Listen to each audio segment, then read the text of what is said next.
जिस भी मकाम में रहते हैं, आप जिस भी मकाम में रहते हैं, मेरे रब की अमा में रहते हैं। मेरे बच्चे अटल हकीकत हैं, आप वहमो गुमा में रहते हैं। उसकी गद्दी नशीन मैं ही तो हूँ, आप जिस आस्था में रहते हैं। मेरे जैसों के घर नहीं होते, एक अनोखे जहां में रहते हैं। कोई गज़लों में हमको लिखता है, हम किसी के बयां में रहते हैं। कुछ फरिश्तों के नाम आते हैं, जो ज़मीं आसमां में रहते हैं।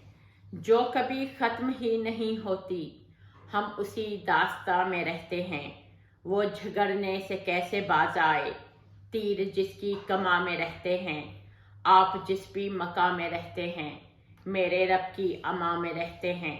मेरे बच्चे अटल हकीकत हैं, आप वहमो गुमा में रहते हैं। समीना रहमत मनाल, शुक्रिया।